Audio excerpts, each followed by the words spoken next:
മത്തായിയുടെ സുവിശേഷം അധ്യായം 26, 14-15 വാക്യങ്ങളാണ്.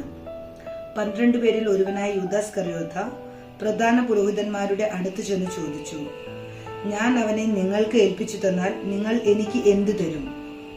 അവർ അവന് 30 വെള്ളി നാണയങ്ങൾ വാഗ്ദാനം ചെയ്തു.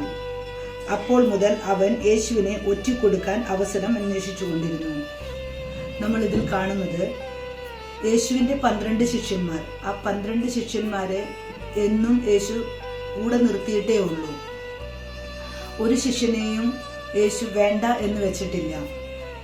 ഈ ശിഷ്യനെ നമ്മൾ നോക്കുമ്പോൾ ഇതിനു മുന്നേ 30 വെള്ളിക്കാശിന് യൂദാസ് കറിയോത്ത യേശുവിനെ ഒറ്റിക്കൊടുത്തപ്പോൾ അതിന് മുന്നത്തെ ഭാഗം ഈ മത്തായിയുടെ സുവിശേഷം 26-ാം അധ്യായത്തിൽ തന്നെ ബഥാനിയായിലെ തൈലാഭിഷേകം കാണുന്നുണ്ട്.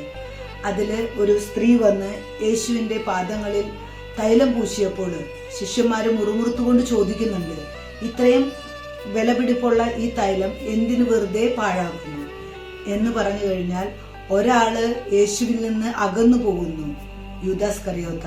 അതോടൊപ്പം ഒരാൾ യേശുവിലേക്ക് അടുത്തു വരുന്നു.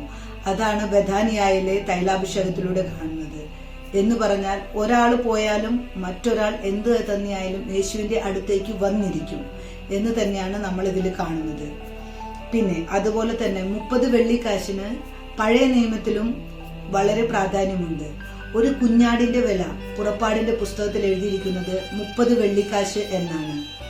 അപ്പോൾ നമ്മൾക്ക് ഇതിലൂടെ ചിന്തിക്കേണ്ട ഒരു കാര്യം, യേശുവിന് വേണ്ടി യേശുവിനെ നമ്മൾക്ക് വേണമോ വേണ്ടയോ എന്ന് ചിന്തിക്കുന്നത് പൈസ കൊണ്ടാണോ അളന്ന് നമ്മൾ ചിന്തിക്കുന്നത്? പൈസയ്ക്ക് വേണ്ടി നമ്മൾ യേശുവിനെ, നമ്മുടെ വിശ്വാസത്തെ നമ്മൾ കളയാറുണ്ടോ? അതിനേക്കാൾ വില നമ്മൾ പൈസയ്ക്ക് കൊടുക്കാറുണ്ടോ? ഒരിക്കലും അത് ചെയ്യരുത് എന്ന് തന്നെയാണ് ബഥാനിയായിലെ തൈലാഭിഷേകത്തിലൂടെ നമ്മളെ കാണിക്കുന്നത്. യൂദാസ് കറിയോത്ത 30 വെള്ളിക്കാശിന് യേശുവിനെ ഒറ്റിക്കൊടുത്തെങ്കിൽ അതിലും കൂടുതൽ പൈസ, അതിലും കൂടുതൽ വിലയുള്ള തൈലവുമായി ഒരു സ്ത്രീ വന്ന് യേശുവിന്റെ മഹത്വം വെളിപ്പെടുത്തി കാണിച്ചു. അപ്പോൾ അതാണ് നമ്മൾ എപ്പോഴും ഓർത്തുകൊണ്ടിരിക്കേണ്ടത്. യേശുവിന്റെ മഹത്വം എന്ന് പറയുന്നത് നമ്മൾ ഒരിക്കലും പൈസ കൊണ്ട് അളക്കാൻ പാടില്ല. ഇതാണ് ഇന്നത്തെ ഈ വിചിന്തനം.